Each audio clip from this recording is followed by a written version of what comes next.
ये गोल्डन कोल हैं, वही कोल जिसके लिए उसने अपना जीवन खर्च किया। अतीत में लोगों ने उसका मजाक उड़ाया था, कहा था मिथिकल कोल बनाना पागलपन है। उसी फर्नेस से मिथ बाहर निकल आया। गोल्डन कोल व्हाइट कोल से ज्यादा हॉट और ब्लैक कोल से ज्यादा टेनेशियस है, और यह उसका मिरेकल है। आखिरकार दशकों से जिस चीज को बनाने के लिए उसने अपनी जिंदगी समर्पित कर दी थी, वह वल्कन को रेयॉन की वजह से मिल गई। जब राउंड ने विरोध किया कि उसने तो कुछ भी नहीं किया, वल्कन ने समझाया कि उसकी माना कल्टीवेशन की वजह से कीलन के अंदर आग भड़क उठी। जैसे ही उसने सांस छोड़ी, लपटें खिल उठीं और हीट पूरी वर्कशॉप के हर कोने में फैल गई। अंत में बूढ़े आदमी ने रेयॉन से पूछा कि वह किस तरह का वॉरियर बनना चाहता है। रेयॉन ने कहा कि वह हर हाल में स्टेडफास्ट रहना चाहता है, चाहे सामने कोई भी हो या वह किसी भी सिचुएशन में क्यों न फंसा हो। उसका जवाब वल्कन को हैरान कर देता है, खासकर इसलिए क्योंकि वह एक बच्चे के मुंह से निकला था। इसलिए वल्कन उससे कहता है कि अगर वह सच में 3 या 5 साल बाद भी उतना ही स्टेडफास्ट रहा, जब वह आखिरकार सोर्ड वील्ड कर सकेगा तो उससे मिलने आए। वह गोल्डन कोल्स को उसी दिन के लिए बचाकर रखने वाला था जिस दिन रेयॉन उसे ढूंढने आएगा। हालांकि वल्कन रिटायर हो चुका था, फिर भी वह रेयॉन के लिए एक एक्सेप्शन बनाने को तैयार था और उसकी सोर्ड बनाने में मदद करने का इरादा रखता था। थोड़ी देर बाद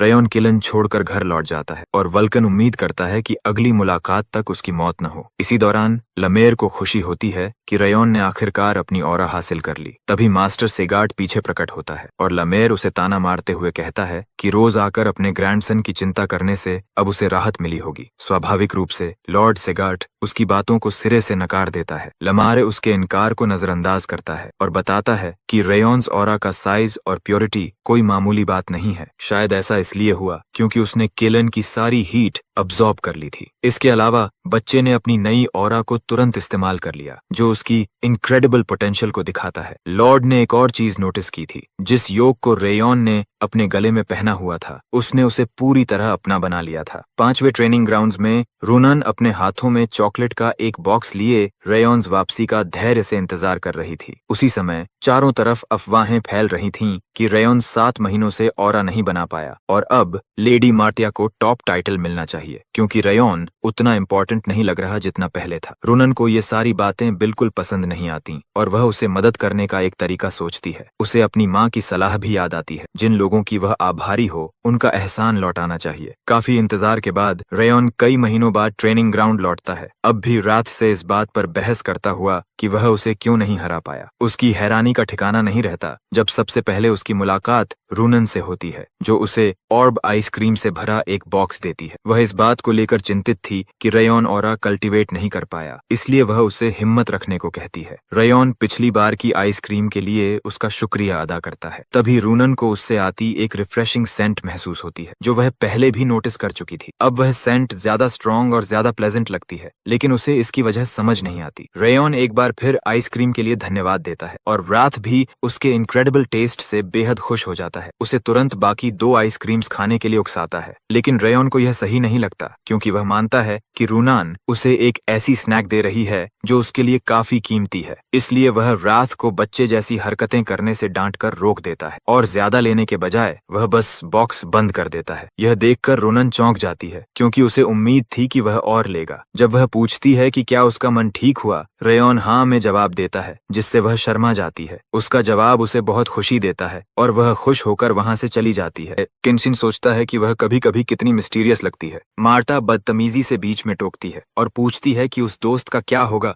जो अब भी ऑरा नहीं बना पाया और पूरी तरह पीछे रह गया है, यानी रायन। जैसे ही स्टूडेंट्स में मर्मरिंग शुरू होती है, लमेर उन्हें शांत करता है और बताता है कि वह दोस्त सौभाग्य से ऑरा बना चुका है। यह सुनकर मार्टा को गहरा झटका लगता है। वह सोचने लगती है कि उसने आखिर कब ऑरा बना ली। हैरान होने के बावजूद वह पलटकर उसे ताना मारती है कि उसे ऑरा बनाने में इतना समय लग गया। वह उसे याद दिलाती है कि पहली मुलाकात में उसने साफ कहा था कि वह किसी ऐसे इंसान के ऑर्डर्स नहीं मानती जो उससे कमजोर हो। उसके मुताबिक वह काफी पेशेंस दिखा चुकी है कि रेयॉन इतने समय तक एक ऐसा टाइटल पहने रहा जिसका वह हकदार नहीं था। लेकिन अब यह सब बदलने वाला है, क्योंकि स्पार में उसे खत्म करने का उसका इरादा पक्का है। वॉरेन अपना हाथ आगे बढ़ाकर मार्टिया और आर के बीच एक डिवाइडिंग लाइन बना देता है। वह मार्टा से पीछे हटने को कहता है, क्योंकि 1 महीने बाद स्पार करने की योजना बनाना डिसऑनर है, खासकर तब जब रेयॉन को ऑरा मिले अभी पूरा 1 दिन भी नहीं हुआ है। इसके जवाब में मार्टा वॉरेन की ऑनर वाली सोच का मजाक उड़ाती है और कहती है कि ऑनर उन्हीं को मिलता है जो उसे डिजर्व करते हैं। वह बताती है कि एक और लूजर ने 1 महीने में ऑरा बना ली, लेकिन उनके वैलेडिक्टोरियन को आधे साल से ज्यादा लग गया। मर्मरिंग फिर से शुरू हो जाती है और मार्टा कहती है कि 7 महीने किसी हाई रैंकिंग टेक्निक से ऑरा बनाने के लिए काफी होते हैं, जो यही साबित करता है कि रेयॉन में टैलेंट नहीं है। वह सबको बताती है कि जो वॉरियर ऑरा इस्तेमाल नहीं कर सकता वह कभी फेमस नहीं होगा, चाहे वह सोर्ड्समैनशिप में कितना ही टैलेंटेड क्यों न हो। वह यहाँ तक अंदाजा लगाती है कि इंस्ट्रक्टर ने स्पार इसलिए सजेस्ट किया क्योंकि पुरानी रैंकिंग फॉल्टी थी और वह नई रैंकिंग बनाना चाहता है, लेकिन लामेर इसका कोई सीधा जवाब नहीं देता।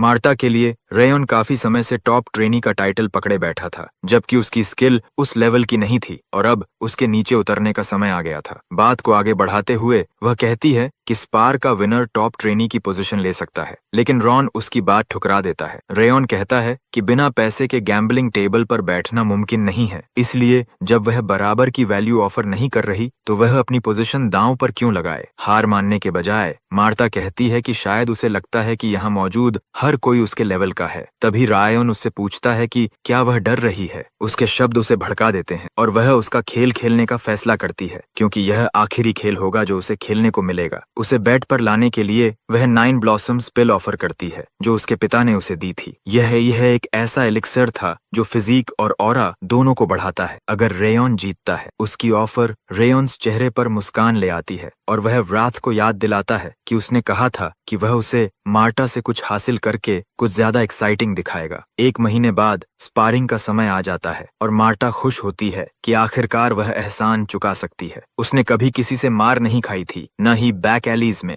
और जब रेयॉन ने उसे मारा था वह पहली बार था जब कोई सफल हुआ था। 8 महीने बाद उसे उस ह्यूमिलिएशन का बदला लेने का मौका मिल रहा था। चूंकि रेयॉन ने सिर्फ 1 महीने पहले ही ऑरा इस्तेमाल करना सीखा था, उसे पूरा यकीन था कि स्पारिंग उसके लिए वॉक इन द पार्क होगी, क्योंकि वह 3 साल से ऑरा इस्तेमाल कर रही थी। उसके लिए साफ था कि रेयॉन में कोई पोटेंशियल नहीं है, लेकिन फिर भी उसे याद रहता है कि उसे तेजी से स्ट्रांग बनाना होगा, क्योंकि किसी को रेस्क्यू करना अभी बाकी है। जैसे ही वह आगे बढ़ती है, वह पूरी सर्टेनिटी के साथ बढ़ती है कि आज रेयॉन्स एंड है। मैच के दिन बाकी बच्चों को फाइट देखने के लिए कहा जाता है ताकि वह उनके स्पारिंग में मदद कर सके और वे अपनी स्ट्रैटेजी बना सकें। सबसे पहले वॉरेन और डोरियन को बुलाया जाता है, लेकिन डोरियन फाइट शुरू होने से पहले ही फॉरफिट कर देता है, जिससे लामेर हैरान रह जाता है। डोरियन बहाना बनाता है कि उसकी तबीयत ठीक नहीं है, वह बहुत सिक महसूस कर रहा है और उसे पूरी रात नींद नहीं आई। हमेशा की तरह चिड़चिड़ा रात कहता है कि अगर डोरियन उसका सबॉर्डिनेट होता तो उसका सिर जमीन पर लुढ़क रहा होता। लामेर को साफ दिखता है कि डोरियन बहाने बना रहा है, इसलिए वह उसे ट्राई करने को कहता है, क्योंकि हारने पर भी उसे कुछ न कुछ सीखने को मिलेगा। सोर्ड फाइट जल्द ही खत्म हो जाती है। डोरियन जमीन पर गिर जाता है और सरेंडर कर देता है। इस बीच लामेर इशारा करता है कि वॉरेन अब भी अपनी इमोशंस कंट्रोल नहीं कर पा रहा है और अगर वह ठीक से लड़ता तो 5 मूव्स के अंदर फाइट जीत जाता। दूसरी तरफ वॉरेन डोरियन पर अपनी फ्रस्ट्रेशन निकालता है, क्योंकि वह पूरी फाइट में बस भागता रहा और उसने ठीक से लड़ाई ही नहीं की। इसके बाद अगला नाम पुकारा जाता है, रूनन और क्रेन। वही क्रेन जिसे पहले रेयॉन से समस्या रही थी। जैसे ही फाइट शुरू होती है, क्रेन तेजी से पहला अटैक करता है। रूनन उसे डॉज नहीं करती, बल्कि अपनी सोर्ड से सीधा काउंटर अटैक करती है। उसका काउंटर अटैक इतना सटीक होता है कि क्रेन की सोर्ड उसके हाथ से उड़ जाती है, जिससे वह चौंक जाता है। इससे पहले कि फाइट आगे बढ़े, लामेर लड़ाई रोक देता है और अपना असेसमेंट देता है। वह बताता है कि क्रेन बहुत ज्यादा टेंस है और सोर्ड पकड़ते समय उसे ज्यादा फ्लेक्सिबिलिटी चाहिए। दूसरी ओर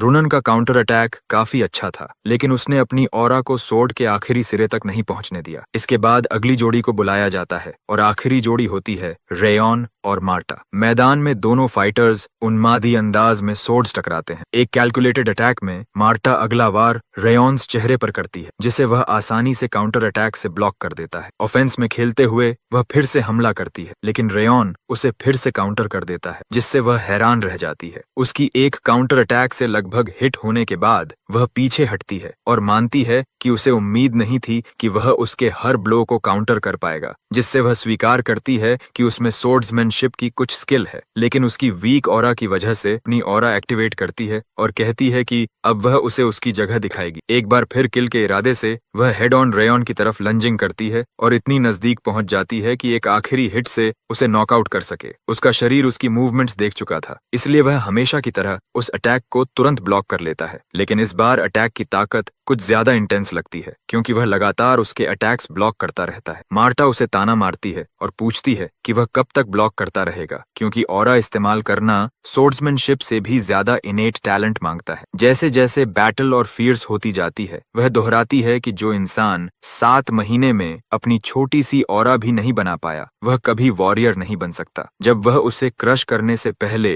गिव अप करने को कहती है, तभी रेयॉन पहली बार ऑफेंस में जाता है और उसे अटैक ब्लॉक करने पर मजबूर कर देता है। उसकी टैलेंट और फैमिली की टैलेंट वाली बातें उसे थकाने लगती हैं, लेकिन वह मजाक करती है कि ऐसा इसलिए है क्योंकि उसके पास कोई टैलेंट नहीं है। इस पॉइंट तक रायन ने अब तक अपनी ऑरा इस्तेमाल नहीं की थी, इसलिए वह वादा करती है कि अब वह उसे असली टैलेंट दिखाएगी। इसके बजाय रायन कहता है कि वह उसे टैलेंट से भी ज्यादा इंपॉर्टेंट चीज दिखाएगा। तभी एक चमकदार गोल्डन फ्लेम उसे घेर लेती है और वह आखिरकार अपनी ऑरा एक्टिवेट करता है।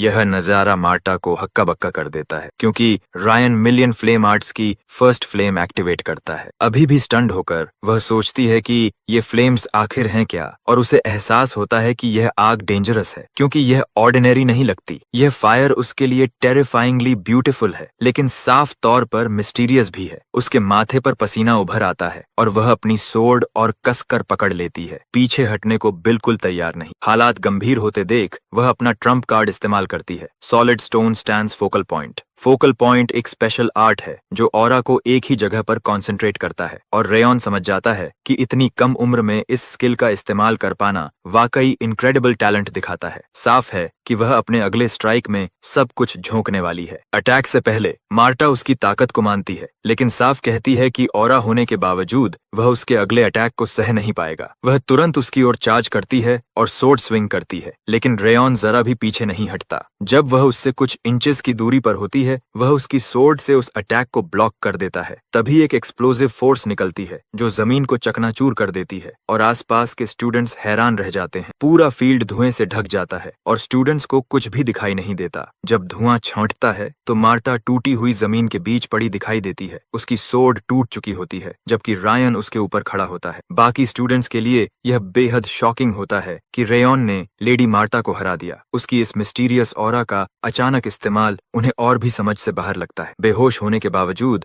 मार्टा की मुट्ठी भींची रहती है। रेयॉन के लिए उसकी मेंटल फोर्टिट्यूड उसकी स्किल और टैलेंट से ज्यादा इंप्रेसिव लगती है। उसी रात लॉर्ड ग्लेन को रिपोर्ट मिलती है कि रेयॉन ने मार्टा को उस ऑरा के साथ कुचल दिया जिसे वह 4 साल से रिफाइन कर रही थी। लॉर्ड ग्लेन पुष्टि करता है कि जिस दिन रेयॉन ने ऑरा हासिल की थी, उसने जो फ्लेम्स देखी थीं, वे बेहद सुंदर थीं और उनकी पावर उनके साइज से कहीं ज्यादा थी। लगता है सिगार्ट के परिवार को अब यह सब पता चल चुका है, इसलिए लॉर्ड लियमर से कहता है कि वह रेयॉन का मार्गदर्शन करे ताकि वह ओवर कॉन्फिडेंट हुए बिना आगे बढ़ता रहे। वह मार्टा के बारे में भी पूछता है और जानता है कि उसे जोरदार इम्पैक्ट लगा है, लेकिन थोड़े आराम से उसकी इंजरीज ठीक हो जाएंगी। असली समस्या उसका साइकोलॉजिकल शॉक है और वे सिर्फ यही उम्मीद कर सकते हैं कि वह इससे उबर पाए। इस बीच जब रेयॉन गार्डनिंग कर रहा होता है, रात हमेशा की तरह गुस्से में रहता है और सही तरीके से काम न करने पर उसे डांटता है। वह रनता है, वह धमकी देता है कि अगर उसने ठीक से काम नहीं किया तो वह उसे आई साइकिल बना देगा। रेयॉन उससे जरा भी नहीं डरता और कहता है कि वह टफ बनना बंद करे, लेकिन रात कहता है कि उसकी हिम्मत सिर्फ इसलिए है क्योंकि वह अपनी वाटर रेजिस्टेंस के पीछे छिपा हुआ है, जो हाल ही में कावर्ड की तरह बढ़ गई है। असल में उसकी वाटर रेजिस्टेंस इसलिए बढ़ी थी क्योंकि रायन ने मार्टा को हराने वाली रात वाटर के साथ 9 ब्लॉसम पिल लिया था, जिससे उसकी एबिलिटीज काफी बढ़ गईं। उसने अपनी 4th फ्लेम लिंक पूरी कर ली थी, जिससे उसके बॉडी, रैंक और सोल में इजाफा हुआ। साथ ही स्ट्रेंथ,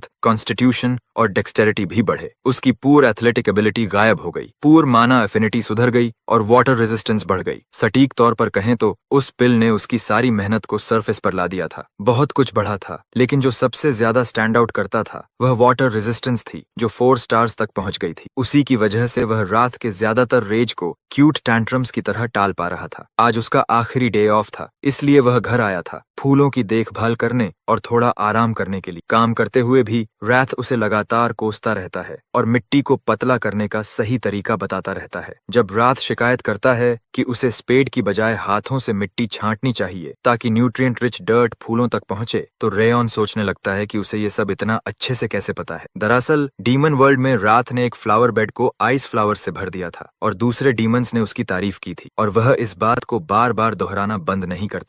अचानक मार्तिया वहां आ जाती है और आर उससे पूछता है कि वह यहाँ क्या कर रही है। जवाब देने के बजाय वह उसे ऊपर से नीचे तक देखती रहती है और सोचती है कि गार्डनिंग करना कितना चाइल्डिश है। हालांकि वह जानती है कि वह आम तौर पर अपनी उम्र जैसा बिहेव नहीं करता। तभी वह अचानक ऐलान करती है कि वह उससे फिर से लड़ना चाहती है। रायोन को लगता है कि हार न मान पाना काफी पैथेटिक है, लेकिन वह विरोध करती है और कहती है कि वह सिर्फ यह जानने आई है कि वह किस रैंक पर खड़ी है। उसके शौक के लिए वह उससे पूछता है कि उसे इससे क्या मिलेगा, क्योंकि विनर को चैलेंज करने के लिए लूजर को कुछ लेकर आना चाहिए। जब वह जोर देती है कि लड़ने के लिए पेमेंट की जरूरत नहीं होती, तो वह उसका ऑफर ठुकरा देता है। यह उसे परेशान कर देता है, क्योंकि वह उससे लड़ने पर अड़ी हुई थी। उसे गुस्सा दिलाने के लिए उसके फूल कुचलने का ख्याल आता है, लेकिन जल्द ही उसे पता चलता है कि उसे फूलों से खास लगाव नहीं है। वह बस अपनी माँ के लिए उनकी देखभाल कर रहा था और यह बात उसे और चिढ़ा देती है। आखिरकार वह जाने का फैसला करती है, लेकिन तभी सिल्विया बाहर आती है और रेयॉन का स्वागत करती है। वह उससे पूछती है कि उसकी नई दोस्त कौन है, मार्टा की ओर इशारा करते हुए। सिल्विया समझ लेती है कि मार्तिया शायद ट्रेनिंग में बनी रेयॉन्स नई दोस्त है, लेकिन मार्तिया उसे पहचान लेती है। वह वही औरत थी जो प्यार में घर छोड़कर गई थी और फिर अपने बच्चे की जान बचाने के लिए लौटी थी। मार्टा को अजीब लगता है, लेकिन अपने प्यारे बच्चे को बचाने का उसका साहस उसे बहादुर लगता है। दुर्भाग्य से लगता है सिल्विया ने मार्टा को पहले देखा था, इसलिए वह उसे पहचान लेती है और अपना परिचय देती है। रेयॉन इस बातचीत से टेंस हो जाता है और साफ कर देता है कि वे दोस्त नहीं है और उसे रोकने की कोशिश करता है। इसके बावजूद सिल्विया मार्टा के पास जाती है और रेयॉन से हुई फाइट के बाद उसकी सेहत के बारे में पूछती है। मार्टा बताती है कि वह ठीक है, जिससे सिल्विया को राहत मिलती है। सिल्विया बताती है कि उसने सुना था कि उसके बड़े भाई डेनियर ने एक टैलेंटेड बच्चे को अडॉप्ट किया है और लगता है वह बच्चा जितना टैलेंटेड है उतना ही सुंदर भी है। अचानक मिली इस अटेंशन से मार्ता शर्मा जाती है। सिल्विया उससे पूछती है कि वह उनके घर क्यों आई है। असहज मार्तिया झूठ बोलती है कि वह एक मैसेज देने आई थी और जाने की कोशिश करती है, लेकिन उसे पता नहीं होता कि वह बड़ी मुसीबत में फंसने वाली है, क्योंकि सिल्विया उसका हाथ पकड़ लेती है और जोर देती है कि वह उनके साथ खाना खाए। वह कहती है कि रेयॉन्स दोस्त को बिना हॉस्पिटैलिटी दिखाए जाने नहीं दिया जा सकता। विरोध करने के बावजूद मार्ता खुद को रेयॉन और सिल्विया के साथ डाइनिंग टेबल पर बैठा पाती है। रेयॉन अपनी आंखों पर यकीन नहीं कर पाता, क्योंकि उसने कभी नहीं सोचा था कि वह दिन भी आएगा जब मार्ता इतनी ओबीडियंट होकर बैठेगी। इस बीच सिल्विया उसे बताती है कि रायन को मीट स्ट्यू बहुत पसंद है। उनकी बातचीत जारी रहती है और जल्द ही सिल्विया को पता चलता है कि मार्तिया रायन से 1 साल बड़ी है और उसकी उम्र 15 साल है। सिल्विया उसे माँ जैसा स्नेह देती है और उसकी ट्रेनिंग के बारे में पूछती है। जब मार्तिया खाना खा रही होती है, सिल्विया उसे बताती है कि उनके यहाँ का मीट मेन हाउस जितना अच्छा नहीं है और थोड़ा टफ हो सकता है, इसलिए वह प्यार से उसे थपथपाती है और कहती है कि धीरे धीरे खाए ताकि पेट में दर्द न हो। सिल्विया के ये शब्द मार्तिया को कुछ याद दिला देते हैं, वही बातें जो उसकी माँ उसे बहुत छोटी उम्र में कहा करती थी। खाना खत्म करने के बाद वह सिल्विया को स्वादिष्ट भोजन के लिए धन्यवाद देती है और जाने लगती है। सिल्विया, जो खुश होती है कि उसे खाना पसंद आया, कहती है कि उसे उम्मीद है कि वह और रेयॉन अच्छे दोस्त बने रहेंगे। इस दौरान रेयॉन अब भी समझ नहीं पा रहा होता कि मार्ता इतनी शांत क्यों है, जबकि कुछ देर पहले ही वह उससे लड़ने आई थी और उसे पूरा यकीन होता है कि उसने कहीं सिर तो नहीं मार लिया। जब मार्तिया घर की ओर लौटती है तो उसे साफ लगता है कि रेयॉन जरूर सोच रहा होगा कि वह पागल हो गई है, लेकिन उसने ऐसा व्यवहार इसलिए किया था क्योंकि सिल्विया ने उसे उसकी माँ की याद दिला दी थी और वह उसे दूर नहीं धकेल सकी। सिल्विया के साथ खाना खाना उसे उन दिनों की याद दिला रहा था जब वह अपनी माँ के साथ खाना खाया करती थी। जब उसकी माँ को विच ब्लड चर्च के कुछ दरिंदों ने किडनैप कर लिया था और बाद में उसे डायर ने अडॉप्ट किया था, तब मार्टा ने खुद से वादा किया था कि जब तक वह अपनी माँ को ढूंढ नहीं लेती तब तक वह कभी नहीं हारेगी। वह अब तक उस वादे को निभाती आई थी और रेयॉन से हारने तक उसने एक भी फाइट नहीं हारी थी। सिगार्ड्स ने उसे उसकी पोटेंशियल की वजह से अडॉप्ट किया था और अगर वह इतनी बुरी तरह हारती रही तो हो सकता है वे उसे बाहर निकाल दें। हालांकि उसका पिता डायर एक जेंटलमैन है, फिर भी वह सोचती है कि कहीं यह सब एक फसाड तो नहीं और वह अपनी माँ को ढूंढने की आखिरी उम्मीद भी खो देगी। यह सोचते हुए उसके पूरे शरीर में दर्द दौड़ जाता है कि उसे कभी रेयॉन से हारना नहीं चाहिए था। जैसे ही वह अंदर दाखिल होती है, कैमल नाम का एक वर्कर उसे बताता है कि लॉर्ड डायर ने उसके लिए एक लेटर लिखा है और वह उसे देने का इंतजार कर रहा था। उसके माथे पर पसीना आ जाता है क्योंकि वह सोचती है कि कहीं यह लेटर स्पार के बारे में तो नहीं है। लेटर खोलते ही डायर उसे उसकी पहली हार पर बधाई देता है और लिखता है कि एक हार उसे फेलियर नहीं बनाती, इसलिए उसे चिंता करने की जरूरत नहीं है। वह उसे सलाह देता है कि वह यह सोचे कि वह रेयॉन से क्यों हारी, ताकि वह आगे चलकर अपनी ग्रोथ के लिए उसे फ्यूल बना सके। वह उससे व्यक्तिगत रूप से बात न कर पाने के लिए माफी भी मांगता है क्योंकि उसका मिशन काफी लंबा खिंच गया है। अंत में लेटर में लिखा होता है कि उसकी जन्म देने वाली माँ के वेयर अबाउट्स की इन्वेस्टिगेशन अब भी जारी है और डिनाये उससे हार न मानने को कहता है। इसके जवाब में मार्टा कैमल से कहती है कि वह उसके पिता तक यह संदेश पहुंचा दे कि वह उसके लेटर के लिए बहुत आभारी है। अंदर जाते हुए वह रेयॉन से मिली अपनी ह्यूमिलिएटिंग हार के बारे में सोचती है। जब वह अपने बाल काटती है तो वह तय करती है कि वह अपनी हार को नजरअंदाज नहीं करेगी बल्कि आगे बढ़ेगी, क्योंकि वह अपने पिता को शर्मिंदा नहीं कर सकती। उसके मन में साफ है कि अगर वह इसे नजरअंदाज कर देगी तो यहीं अटक जाएगी और फिर कभी अपने पिता की आंखों में नहीं देख पाएगी जो उस पर इतना भरोसा करता है। वह तय करती है कि अब समय आ गया है कि वह अपने पैथेटिक पास्ट को पीछे छोड़े, बेसिक्स से फिर से शुरुआत करे, आगे बढ़े और खुद को और मजबूत बनाए। अगले दिन ट्रेनिंग सेंटर में स्टूडेंट्स मार्तिया के बिहेवियर में आए अचानक बदलाव से हैरान रह जाते हैं। जब वह सीधे रेयॉन से मिलने जाती है और उसे बताती है कि अधूरी माफी मांगने के बजाय वह अपने ही शब्दों पर चलेगी कि लूजर को विनर के ऑर्डर्स फॉलो करने होंगे, वह रेयॉन को स्तब्ध छोड़ देती है क्योंकि उसे उम्मीद नहीं थी कि वह सच में अपने शब्दों पर अमल करेगी। रेयॉन सोचता है कि शायद इतने कम समय में मार्तिया भी बदल गई है क्योंकि उसने अपनी उम्र से कहीं ज्यादा मैच्योरिटी दिखाई है। लेकिन जब वह देखता है कि वह रास्ते में आने पर डोरियन को लात मार देती है तो साफ हो जाता है कि उसका बदलाव सिर्फ उसी के लिए है, दूसरों के लिए नहीं। जल्द ही नया साल आता है और कई चीजें चुपचाप बदलने लगती हैं। सबकी उम्मीदों के खिलाफ मार्तिया सिर्फ रेयॉन की सुनती रहती है। वॉरेन ने ट्रेनीज को कहीं ज्यादा काम और लेवल हेडेड तरीके से लीड करना सीख लिया और रूनन की सोर्ड पहले से कहीं ज्यादा शार्प और प्रिसाइज हो गई। इस बीच रेयॉन ऐसे ट्रेनिंग करता रहा जैसे उसकी जिंदगी उसी पर टिकी हो। एक प्रैक्टिस सेशन में रेयॉन नया रिवर वॉक टेक्निक इतनी अच्छी तरह इस्तेमाल करता है कि स्टूडेंट्स हैरान रह जाते हैं क्योंकि उन्हें इसे सीखे हुए सिर्फ कुछ ही घंटे हुए थे। उसकी स्पीड लमेर को इतना इंट्रीग कर देती है कि वह मास्टर ग्लेन को रिपोर्ट करने पर मजबूर हो जाता है। लमेर को लगता है कि रेयॉन ने यह टेक्निक विजुअलाइजेशन के जरिए मास्टर कर ली है, जो काफी अनबिलीवेबल है। लमेर की लगातार रैम्बलिंग से लॉर्ड ग्लेन चिढ़ जाता है और पूछता है कि क्या वह उसका बटलर है जो हर मुलाकात में सिर्फ रेयॉन की ही बातें करता है। लमेर इस कमेंट को दिल पर नहीं लेता क्योंकि उसे पूरा यकीन है कि लॉर्ड ग्लेन भी इन कहानियों में दिलचस्पी रखता है। पहाड़ की छोटी से मेन हाउस के कई स्टाफ की फ्रैंटिक मूवमेंट साफ दिखाई देती है, जिससे लमेर को लगता है कि वे किसी चीज की तैयारी कर रहे हैं। लॉर्ड ग्लेन उसे बताता है कि किंगडम ऑफ ओवन से कुछ इनवॉइस कुछ ही दिनों में आने वाले हैं और उसी की तैयारी चल रही है। किंगडम ऑफ ओवन 6 लॉर्ड्स का एक मेंबर है जो कॉन्टिनेंट के सेंटर में स्थित है और साया गार्ड्स के साथ करीबी संबंध बनाए रखने वाली गिनी चुनी शक्तियों में से एक है जो आमतौर पर खुद को आइसोलेट करके रखते हैं। यह नाइट्स का एक किंगडम है जो वॉरियर्स और सोर्ड आर्ट्स को बहुत महत्व देता है। आने वाले एनवॉय का प्रतिनिधि सपोजिडली थर्ड प्रिंस होना था, लेकिन असल में आने वाला व्यक्ति ड्यूक टार्टन होगा, एक साइको के रूप में पहचानता है। लॉर्ड ग्लेन लामेर को निर्देश देता है कि ट्रेनी और सभी ट्रेनिंग ग्राउंड्स को डिसिप्लिन बनाए रखना होगा क्योंकि थर्ड प्रिंस अपने साथ ओवन के नाइट्स इन ट्रेनिंग को लाएगा जो ट्रेनीज और इंस्ट्रक्टर्स को ऑब्जर्व करना चाहेंगे। इस हालात में शार्ट्स को किसी भी तरह से डिसग्रेसफुल नहीं दिखना चाहिए। यह बात लमेर की क्यूरियोसिटी बढ़ा देती है क्योंकि ओवन का थर्ड प्रिंस भी लगभग रेयॉन्स उम्र का ही है और उसे लगता है कि यह काफी एंटरटेनिंग साइट हो सकता है। उसका अजीब एक्सप्रेशन देखकर लॉर्ड ग्लेन को चिंता होती है कि वह कुछ प्लान कर रहा है, लेकिन वह ठीक से समझ नहीं पाता। जब लामेर लौटता है तो वह ट्रेनीज को बताता है कि उसी दिन थर्ड प्रिंस की मौजूदगी में किंगडम ऑफ ओवन के नाइट्स इन ट्रेनिंग के साथ स्पारिंग सेशंस होंगी। अचानक मिली इस जानकारी से ट्रेनीज हिल जाते हैं, लेकिन लामेर उन्हें याद दिलाता है कि एक वॉरियर को सोर्ड स्विंग करने के लिए हमेशा तैयार रहना चाहिए, चाहे वह अभी अभी बिस्तर से ही क्यों न उठा हो। जब स्टूडेंट्स आपस में मर्मरिंग करते हैं तो पता चलता है कि ओवन का प्रिंस तो 6th ट्रेनिंग ग्राउंड्स में जाने वाला था। वे सोचते हैं कि अचानक यह बदलाव क्यों हुआ। दरअसल कुछ समय पहले लमेर चुपके से थर्ड प्रिंस से मिला था। जब उसने 6th ट्रेनिंग ग्राउंड्स की एक अनइम्प्रेसिव विजिट की थी और लमेर ने उसे सुझाव दिया था कि अगर समय मिले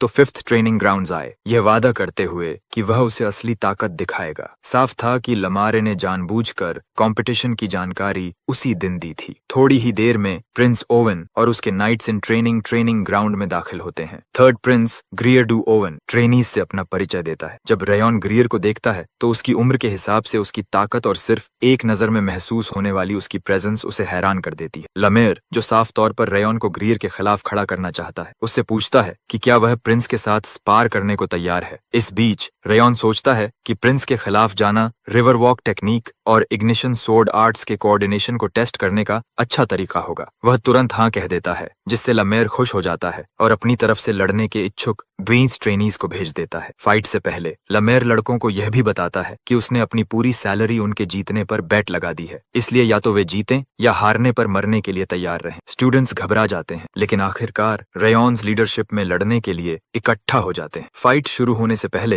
रेयॉन अपने टीममेट्स से कहता है कि वे अपने ओपोनेंट्स के कांपते हुए हाथों पर ध्यान दें, जिससे उन्हें पता चलता है कि भले ही वे अपनी फैंसी यूनिफॉर्म्स में सीधे खड़े हों, लेकिन वे भी उतने ही नर्वस हैं। वह उन्हें याद दिलाता है कि उनकी ट्रेनिंग की इंटेंसिटी 6 लॉर्ड्स और 5 डीमंस से किसी भी तरह कम नहीं है और उन्होंने ट्रेनिंग में जो ब्लड और स्वेट बहाया है वह जरूर उनके रिजल्ट्स में दिखेगा। उसके शब्दों से टीम का कॉन्फिडेंस तेजी से बढ़ता है, क्योंकि वह उन्हें पूरी ताकत से लड़ने और ओपोनेंट्स को दिखाने के लिए प्रेरित करता है कि वे क्या कर सकते हैं। चूंकि वैनगार्ड ट्रेनीज के मोराल को बढ़ाने में सबसे अहम होगा और उसके लिए एक स्ट्रॉन्ग कार्ड चाहिए जो पक्की जीत दिला सके, इसलिए रॉन मार्टा को वैनगार्ड बनाता है। जब दूसरी टीम का वैनगार्ड सामने आता है तो ट्रेनीज सोचने लगते हैं कि क्या वह सच में उनकी ही उम्र का है, क्योंकि उसका शरीर काफी बड़ा था। दूसरी ओर मार्टा बिना किसी झिझक के उसके सामने खड़ी रहती है। सामने वाला वैनगार्ड अपना परिचय टार के रूप में देता है और कहता है कि मार्टा ने अपने जुवेनाइल बॉडी को उसकी सीमाओं तक होन कर लिया है और वह उसे एक अच्छी फाइट की शुभकामनाएं देता है। उनके फिजिक के अंतर को देखकर बाकी टीममेट्स सोचने लगते हैं कि क्या मार्टा वाकई इतने बड़े ओपोनेंट के खिलाफ जीत पाएगी, लेकिन हमेशा की तरह कॉकी मार्टा तार से कहती है कि यह सारी बकवास बंद करे, क्योंकि वह वैसे भी जीतने वाली है। फाइट शुरू होते ही ग्रियर हैरान रह जाता है कि मार्टिया अपने छोटे फ्रेम के बावजूद स्ट्रेंथ के मामले में टार पर हावी हो रही है। ये तो हो जाता है कि 5th ट्रेनिंग ग्राउंड के वॉरियर्स बेहद ताकतवर हैं, क्योंकि वे सी कार्ट नामक फॉर्मेशन में आगे बढ़ते हैं और उनकी ताकत किंगडम ओवन के नाइट्स के बराबर मानी जा सकती है। 6th ट्रेनिंग ग्राउंड की तुलना में जो काफी डिसअपॉइंटिंग था, ये ट्रेनीज असली ताकत दिखा रहे थे। इसी बीच ड्यूक टार्टन लमेर से पूछता है कि क्या यही उसका मकसद था जब वह कल अचानक उसके हाइनेस के लॉजिंग्स पर पहुंचा और उसे 5th ट्रेनिंग ग्राउंड में आमंत्रित किया। लमेर जवाब देता है कि उसने ऐसा इसलिए किया क्योंकि 6 किंग्स में से किसी एक के टैलेंटेड फाइटर्स के खिलाफ सुरक्षित रूप से आमने सामने होने के मौके बहुत कम मिलते हैं और यह उसके ट्रेनीज के लिए एक एजुकेशनल अपॉर्चुनिटी है। जब ड्यूक टार्टन इसे बुल कहता है तो लमेर सुझाव देता है कि वे एक छोटा सा बेट लगा लें कि ड्वींस स्पार्स में किसके ट्रेनीज ज्यादा जीतेंगे, क्योंकि सिर्फ देखने से ज्यादा मजा बेटिंग में है। ड्यूक टार्टन उसे असहज करने की कोशिश करते हुए बताता है कि उसके ट्रेनीज ओवन के सबसे प्रॉमिसिंग नाइट्स इन ट्रेनिंग में से हैं, लेकिन लामेर जोर देकर कहता है कि उसे अपने बच्चों पर भी भरोसा है। इस दौरान मार्टिया अपने ओपोनेंट पर लगातार जोरदार स्ट्राइक्स करती रहती है और फाइट बेहद इंटेंस दिखने लगती है। जब उसके एक स्ट्राइक से टार की सोर्ड टूट जाती है तो वह उसकी अटैक्स में लगी स्ट्रेंथ से हैरान हो जाता है, लेकिन मार्टा चेहरे पर एक पागल सी मुस्कान लिए लगातार हमला करती रहती है। आखिरकार वह अपनी सोर्ड का सिरा टार के पेट में मारती है और उसे पीछे की ओर उछाल देती है, जिससे वह मैच जीत जाती है। आसपास मौजूद सभी लोग फाइट के नतीजे से हैरान रह जाते हैं और आर को आश्चर्य होता है कि मार्टा ने उनके स्पार के बाद अपनी टेक्निक को ज्यादा ग्रेसफुल या फ्लूइड बनाने के बजाय अपनी स्ट्रेंथ और स्पीड बढ़ाकर अपनी ओवरऑल पावर को और मजबूत किया है। हमेशा की तरह मार्टा अपने ओपोनेंट को ताना मारती है और उसकी फाइटिंग को पैथेटिक कहती है, क्योंकि उसकी प्राइमरी पावर स्ट्रेंथ होने के बावजूद उसने अपने स्ट्राइक्स में पूरी ताकत नहीं लगाई। जहां रेयॉन को यह फाइट काफी एंटरटेनिंग लगती है, वहीं रात इसे बेहद बोरिंग बताता है और कहता है कि डीमन रेल्म में यंगर डीमंस की स्पारिंग इससे कहीं ज्यादा फ्लॉलेस होती थी। इससे पहले कि वह अपनी बात पूरी कर पाए, रॉन ब्रेसलेट पर वार करके उसे चुप करा देता है ताकि वह सारा मजा खराब न कर दे। कुछ स्पार्स के बाद 10th स्पार रुनन और अडेलिया के बीच होता है। जैसे ही दोनों लड़कियां फाइटिंग फील्ड में पहुंचती हैं, अडेलिया रूनन की खाली आंखों को लेकर अपना डिस्डेन जाहिर करती है। वह जल्द ही अपनी फायरी ऑरा एक्टिवेट करती है, जबकि रूनन आइस ब्लू ऑरा एक्टिवेट करती है। फाइट शुरू होते ही बेहद इंटेंस हो जाती है और उनकी टक्करों की शीर फोर्स से पूरा अरीना धुएं से ढक जाता है। अडेलिया को पता चले बिना रूनन उसके पीछे पहुंच चुकी होती है और तेजी से उस पर हमला करने के लिए कूदती है। जैसे ही अडेलिया काउंटर अटैक करने के लिए मुड़ती है, रूनन उसकी आंखों के सामने फेड हो जाती है। वह सोचने लगती है कि क्या यह सिर्फ एक इल्यूजन था। तभी रूनन फिर से उसके पीछे प्रकट होती है और अपनी सोर्ड उसकी गर्दन पर रख देती है, उसे पूरी तरह ऑफ गार्ड पकड़ते हुए क्योंकि अगर यह असली फाइट होती तो अडेलिया मारी जा सकती थी। इसलिए रूनन को 18th मैच की विनर घोषित किया जाता है। जब अडेलिया उसे जीत की बधाई देने की कोशिश करती है, रूनन उसकी ओर ध्यान नहीं देती और सीधे रेयॉन के पास जाकर पूछती है कि क्या उसने उसकी फाइट देखी। रेयॉन कहता है कि वह रिवर वॉक टेक्निक के साथ काफी कंफर्टेबल हो गई है और उसकी फाइटिंग की तारीफ करता है। इस पॉइंट पर राउंड की टीम के 9 विन्स हो चुके होते हैं, जबकि ओवन की टीम को 9 लॉसेस मिल चुकी होती हैं, जो लमेर के बैट के लिए काफी अच्छा था। 19th स्पार वॉरेन और सैरन कासल नाम के ओपोनेंट के बीच होता है। जब दोनों लड़के अपना परिचय देते हैं, रायन नोटिस करता है कि सैरन काफी स्ट्रांग है और प्रिंस को छोड़कर अब तक देखे गए सभी नाइट्स में सबसे ताकतवर लगता है। फाइट शुरू होते ही दोनों एक दूसरे की ओर दौड़ते हैं और स्ट्राइक करने की कोशिश करते हैं। दोनों की सोर्ड्स आपस में टकराती हैं और सैरन की पावर वॉरेन के बराबर निकलती है, जिससे दोनों के लिए एक पल के लिए भी गार्ड गिराना खतरनाक हो जाता है। अचानक जब दोनों एक साथ सोर्ड्स टकराते हैं तो दोनों की सोर्ड्स टूट जाती हैं और फाइट टाई पर खत्म होती है। जब वॉरेन वापस अपने स्थान पर आता है, रायन उसे भरोसा दिलाता है कि उसने अच्छा किया, खासकर दूसरी टीम के सबसे बेहतरीन ट्रेनी के खिलाफ। लेकिन इससे वॉरेन को कोई तसल्ली नहीं मिलती, क्योंकि उसे लगता है कि उसे जीतना ही चाहिए था, क्योंकि वह सीगार्ट नाम ढो रहा है। उसे ढाढ़स बंधाने के लिए रायन उसके कंधे पर हाथ रखता है और कहता है कि चिंता मत करो, वह फाइनल राउंड जीतकर सीगार्ट की इज्जत वापस ले आएगा। रायन और प्रिंस ग्रियर स्पारिंग सेशन के 20th राउंड के लिए फाइटिंग अरीना में उतरते हैं। जैसे ही वे सामने आते हैं, प्रिंस ग्रियर हैरान हो जाता है कि रेयॉन्स एनर्जी उसकी उम्मीद से कहीं ज्यादा ऑर्डिनरी है। जिज्ञासा में ग्रियर रान से पूछता है कि क्या वह मेन फैमिली से है, और जब उसे पता चलता है कि वह ब्रांच फैमिली से है तो वह नाखुश हो जाता है कि उसे एक थ्रो अवे कार्ड के खिलाफ लड़ना पड़ रहा है। ग्रियर का इरादा पहले रूनन, वॉरेन या मार्टिया में से किसी से लड़ने का था, ताकि उसे एक वर्दी ओपोनेंट मिल सके। वह लमेर को ऑफर देता है कि अगर वह अपने ओपोनेंट को हरा दे तो उसे मार्टिया या रूनन में से किसी एक के साथ रीमैच दिया जाए। एक्साइटेड होकर लमेर यह शर्त मान लेता है, बस चेतावनी देने की बात कहते हुए। ग्रियर घमंड से यह भी कहता है कि उन्हें वार्म अप करा दें, क्योंकि यह फाइट ज्यादा देर नहीं चलेगी और उसे असली ओपोनेंट से लड़ने के लिए ताकत बचानी है। ग्रियर तय करता है कि वह अपनी स्ट्रेंथ कंसर्व करेगा और इस ओपोनेंट के खिलाफ अपनी ऑरा का इस्तेमाल नहीं करेगा। इसी दौरान ड्यूक टार्टन सोचता है कि रेयॉन आखिर किस तरह का मॉन्स्टर है, क्योंकि उसकी प्रेजेंस इतनी हेजी है कि वह उसे लगभग मिस ही कर गया था। लमेर को यह जानकर हैरानी होती है कि उसने इसे नोटिस कर लिया और वह सोचता है कि उसने प्रिंस को वॉर्न क्यों नहीं किया, जो रेयॉन को एक थ्रो अवे कार्ड समझ रहा है। ड्यूक टार्टन बताता है कि वह उसे वॉर्न नहीं कर रहा, क्योंकि ओवेन का फ्यूचर होने के बावजूद ग्रियर ने कभी हार का स्वाद नहीं चखा है। ऐसे में उसे एक सेफ एनवायरनमेंट में हार का अनुभव करना चाहिए। हालांकि प्रिंस ग्रियर काफी स्ट्रांग है, इसलिए ड्यूक को लगता है कि रेयॉन जैसा प्रोडिजियस सोर्ड्समैन भी उसे आसानी से नहीं हरा पाएगा। लेकिन लमेर इससे सहमत नहीं होता।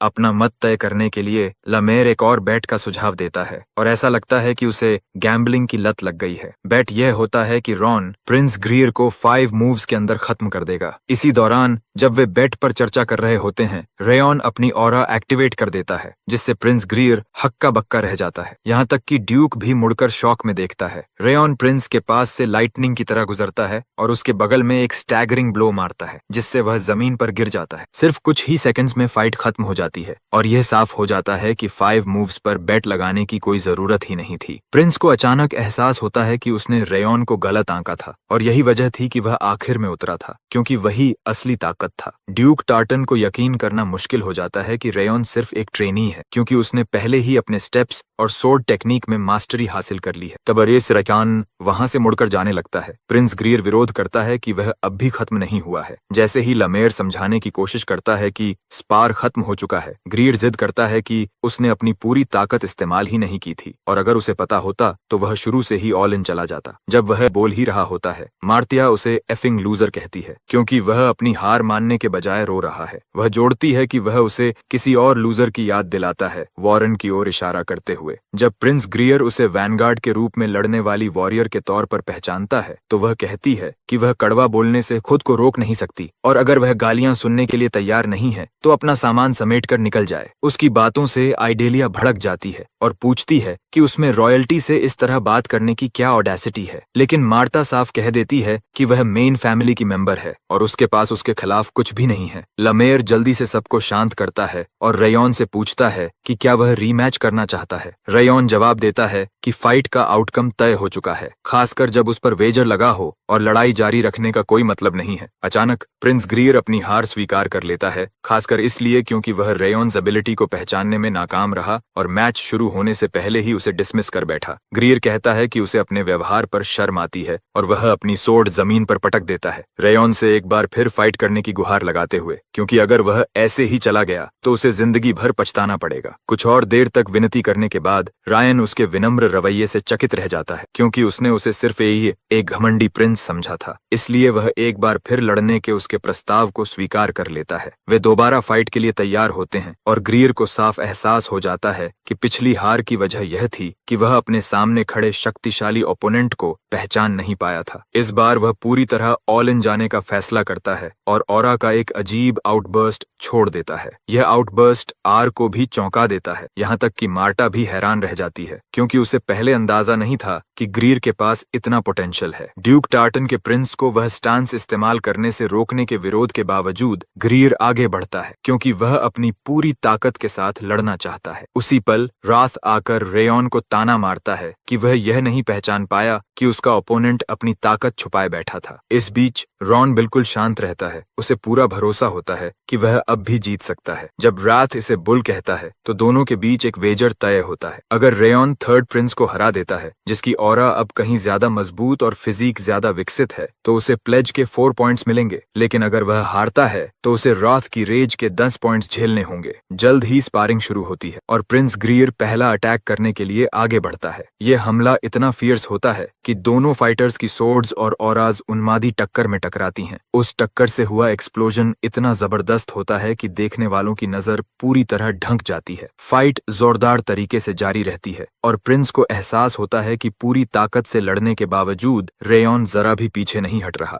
आखिरकार ग्रीर अपना सारा एनर्जी एक निर्णायक स्ट्राइक में झोंकने का फैसला करता है और अपनी पूरी शक्ति सोर्ड में खींचने लगता है। ग्रीर से निकलती एनर्जी देखकर साफ होता है कि यह उसका फिनिशिंग मूव है और वह सब कुछ अपने अगले स्ट्राइक में डालने वाला है। अपनी जिद की वजह से रेयॉन भी फायर का जवाब फायर से देने का फैसला करता है। अब तक वह प्रिंस के सारे मूव्स मेमोराइज कर चुका होता है। वह मिलियन फ्लेम्स आर्ट्स की फर्स्ट टेक्निक स्पिन स्टेप का इस्तेमाल करने का निर्णय लेता है, जो प्रिंस ग्रीर को चौंका देता है। फायरी गोल्डन ऑरा देखकर ग्रीर तुरंत रिएक्ट करता है ताकि वह हिट न हो जाए। दोनों फाइटर्स एक दूसरे की ओर बढ़ते हैं, एक फायरी ऑरा के साथ और दूसरा आइस लाइक फोर्स के साथ। जैसे ही वे मैदान के बीच पहुंचते हैं, उनकी सोर्ड्स और ऑराज टकरा जाती हैं। किसी तरह ग्रीर अपने ओपोनेंट की ऑरा को पीछे धकेलने में सफल हो जाता है और उसे यकीन हो जाता है कि वह ज्यादा ताकतवर है। दूसरी ओर रेयॉन इस राउंड में थोड़ी मुश्किल में दिखता है। इसके बावजूद वह हार नहीं मानता और एक और जोरदार स्ट्राइक के साथ पलटवार करता है। यह वार इतना शक्तिशाली होता है कि ग्रीर की सोर्ड टकराते ही टूट जाती है। उसकी निराशा के लिए उसकी ऑरा भी पीछे धकेल दी जाती है और रेयॉन पीछे से डैश करते हुए उस पर अपना स्ट्राइक जमा देता है। एक बार फिर प्रिंस अपने घुटनों पर गिर जाता है और रेयॉन को विनर घोषित किया जाता है। घुटनों के बल बैठे हुए ग्रीर अपनी आंखों पर यकीन नहीं कर पाता, क्योंकि उसे पूरा भरोसा था कि स्ट्रेंथ और स्पीड में उसे बढ़त हासिल है। अजीब तरह से चेहरे पर मुस्कान के साथ उसे एहसास होता है कि रेयॉन के पास कोई स्टेप टेक्निक है जिससे वह उसकी ऑरा को काउंटर कर पाया। यह हार प्रिंस ग्रीर को यह समझा देती है कि दुनिया वाकई बहुत विशाल है। वह रेयॉन के पास जाकर दूसरी फाइट से उसे इतना कुछ सिखाने के लिए धन्यवाद देता है और इस बार अपनी हार स्वीकार करता है। रेयॉन भी गर्मजोशी से जवाब देता है और कहता है कि उसने भी बहुत कुछ सीखा है। प्रिंस ग्रीर शुरू में उसे डिसमिस करने के लिए माफी मांगता है। जब उसे पता चलता है कि रेयॉन सिर्फ 14 साल का है, तो उसे यह जानकर मजा आता है कि वह टेक्निक और एटीट्यूड दोनों में खुद से छोटे सोर्ड्समैन से हार गया। अचानक प्रिंस ग्रीर अपने गले में लटका गोल्डन मेडालियन रेयॉन को थमा देता है। रेयॉन उसे लेने में हिचकिचाता है, लेकिन प्रिंस जोर देता है और बताता है कि यह इस बात का प्रमाण है कि वह उसकी किसी भी रिक्वेस्ट को पूरा करेगा, चाहे वह कुछ भी हो। रेयॉन सोचता है कि प्रिंस उसे इतनी कीमती चीज क्यों दे रहा है। ग्रियर समझाता है कि इस मैच ने उसका दिमाग साफ किया और उसे एक रियलाइजेशन तक पहुंचाया। उसके लिए ऐसे सोर्ड्समैन से हारना सौभाग्य की बात है। जाते समय प्रिंस ग्रियर रेयॉन को गुड लक कहता है और बताता है कि वह भी उसके जितना अच्छा बनने की दिशा में काम करने का आनंद लेगा। हार स्वीकार करने के बाद ग्रियर लमार को याद दिलाता है कि वेजर तय शर्त के मुताबिक उसी को मिलेगा। इस बीच रेयॉन्स पास्ट लाइफ में उससे उम्मीद की जाती थी कि वह मिशंस बिना कुछ पाए पूरे करे, इसलिए इस तरह कुछ मिलना उसके लिए थोड़ा असामान्य था। साफ था कि उसकी नई जिंदगी भी वैसी नहीं चलने वाली थी जैसी उसने सोची थी। उसी दिन बाद में प्रिंस ग्रियर लॉर्ड ग्लेन के साथ स्पार से मिली सीख साझा करता है। वह बताता है कि वह खुद को पिनेकल पर समझता था, लेकिन रेयॉन ने उसकी इस सोच को बदल दिया, क्योंकि रेयॉन एक फुली फ्लेज्ड वॉरियर की मिसाल था। भले ही प्रिंस ने 6 लॉर्ड्स में से 3 का दौरा किया हो और स्पारिंग में हिस्सा लिया हो, लेकिन उसने कभी रेयॉन के लेवल का ट्रेनी नहीं देखा था और उससे उसे बहुत कुछ सीखने को मिला। दरअसल वह किंगडम ऑफ ओवन लौटकर स्पारिंग से सीखी गई बातों को तुरंत लागू करने का इरादा रखता है। उसकी बातें लॉर्ड ग्लेन को इंट्रीग्ड करती हैं और आखिरकार वह उससे ओवन के किंग को यह बताने को कहता है कि उसके हाथों भेजा गया लेटर उसे मिल गया है। इसके कुछ समय बाद प्रिंस और उसका एनवॉय अपने किंगडम लौट जाते हैं इस सनी रास्ते में ड्यूक टार्टन इस बात का जिक्र करता है कि प्रिंस ग्रियर ने अपनी छुपी हुई ताकत का इस्तेमाल किया और पेरिस सोर्ड आर्ट उस स्थिति के लिए शायद कुछ ज्यादा ही थी, क्योंकि थोड़ा छुपा कर रखना बेहतर होता। अजीब बात यह है कि प्रिंस इससे सहमत होता है। टार्टन इस बात से भी असहमत होता है कि उसने रेयॉन को वह टोकन दे दिया, लेकिन प्रिंस ग्रियर इस पर सहमत नहीं होता, खासकर इसलिए क्योंकि रेयॉन ने उसे रूडली डिसमिस किए जाने के बावजूद बेहद सम्मान दिया था और ऐसे कर्टिसी का बदला देना जरूरी था। रेयॉन के प्रदर्शन की ओर इशारा करते हुए, जो एक स्पेशल टेक्निक के लेवल का था, प्रिंस बताता है कि उसका गिफ्ट दरअसल एक तरह का इन्वेस्टमेंट था। हैरान ड्यूक उससे पूछता है कि वह इन्वेस्टमेंट से क्या मतलब ले रहा है। प्रिंस समझाता है कि अगर इतनी कम उम्र में रेयॉन इस लेवल की पावर और फोर्टिट्यूड दिखा सकता है, तो वह जरूर ऐसा वॉरियर बनेगा जिसका नाम पूरे कॉन्टिनेंट में जाना जाएगा, भले ही वह ब्रांच फैमिली से ही क्यों न हो। प्रिंस के नजरिए से ऐसे व्यक्ति से कनेक्शन बनाना भविष्य में फायदेमंद हो सकता है। इतनी कम उम्र में इतना आगे सोच पाने की प्रिंस की क्षमता ड्यूक टार्टन को चकित कर देती है। प्रिंस जवाब देता है कि अगर पैलेस में इतना समय बिताने और किंग की विजडम से सीखने के बाद भी वह इतनी सी कैलकुलेशन न कर पाए तो उसे जीने का हक ही नहीं। यात्रा जारी रखते हुए प्रिंस ग्रियर यह सोचने से खुद को रोक नहीं पाता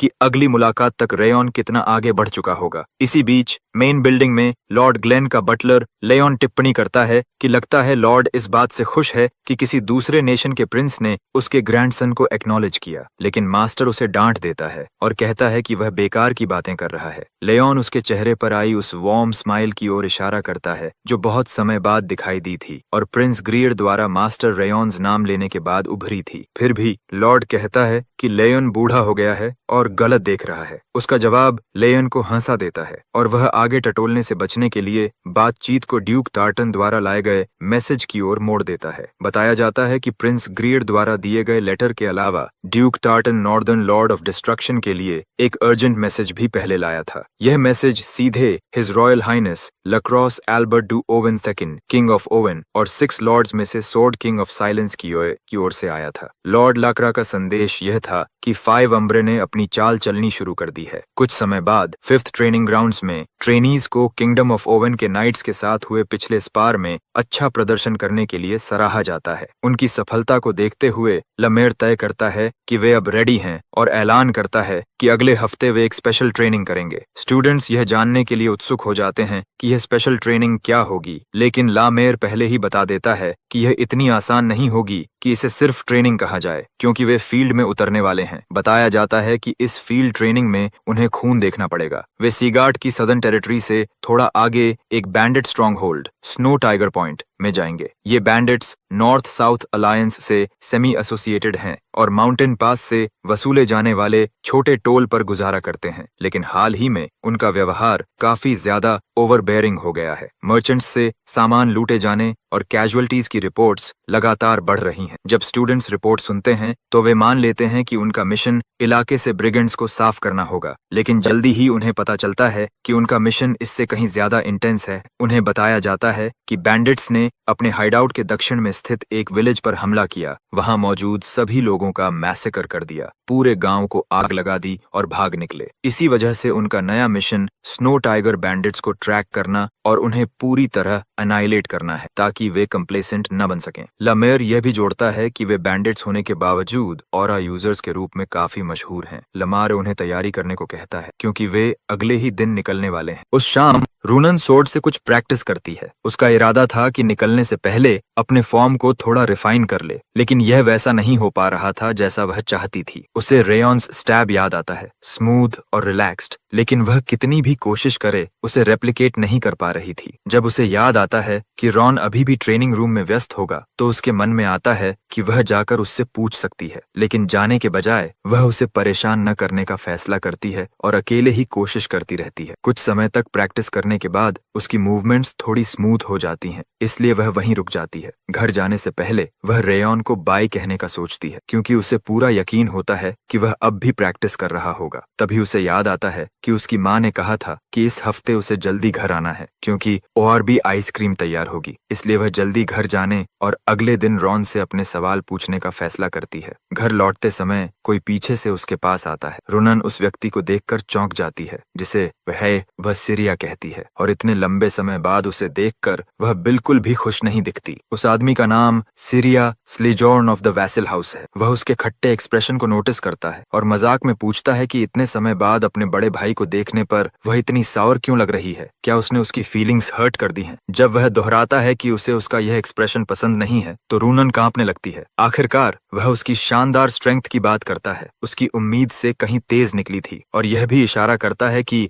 लामेर ट्रेनिंग देने में काफी डिसेंट है। सिरिया कहता है कि उसे उस पर गर्व है, लेकिन इसका मतलब यह नहीं कि वह फील्ड में जाएगी या स्पार में अपनी जान दांव पर लगाएगी। उसका वार्म एक्सप्रेशन अचानक ग्लूमी हो जाता है। फिर वह उसे जमीन पर धक्का देता है और मजाक करता है कि शायद वह फिसल गई। उसे सबक सिखाने के लिए वह उसे उस चिपमंक की याद दिलाता है जिसे वह पहले पाला करती थी, रूबी। हकीकत में वह एक चिपमंक निकालता है और उसे याद दिलाता है कि रूबी कैसे मरी थी, और अगर वह उसकी बातों के खिलाफ गई तो क्या होता है। रूनन की आंखों के सामने वह चिपमंक को अपने हाथों में कुचल देता है और यह उसके मन पर गहरा असर डालता है। यह भयानक कृत्य रूनन की बहुत डरावनी यादों को वापस ले आता है जिससे वह पूरी तरह टूट जाती है। सिरिया उसकी मानसिक हालत का फायदा उठाता है और कहता है कि वह उसकी है। वह संकेत देता है कि जिस दिन वह उसे लेने आएगा तब तक उसे कोई खतरनाक या मुश्किल काम नहीं करना चाहिए और यह सुनिश्चित करना चाहिए कि वह जिंदा रहे जब तक वह कुछ और तय न करे। मरे हुए चिपमंक्स की यादें रूनन के दिमाग में घूमने लगती हैं और उसे याद आता है कि कैसे सिरिया बचपन में भी जानवरों पर की गई क्रूएल्टी से उसे ताना मारता था। इस पल वही सब फिर से हो रहा था और अतीत से उठती घिनौनी भावना उसे चीखने पर मजबूर कर देती है। जैसे ही उसका बड़ा भाई उसके दर्द का आनंद ले रहा होता है, पास में अचानक एक एक्सप्लोजन होता है और स्मोक फैल जाता है। इस इंटरप्शन से सिरिया का ध्यान भटक जाता है जबकि रूनन डर से कांपती रहती है। थोड़ी ही देर बाद रेयॉन सोर्ड हाथ में लिए उसके और उसके भाई के बीच आकर खड़ा हो जाता है। चौंकते हुए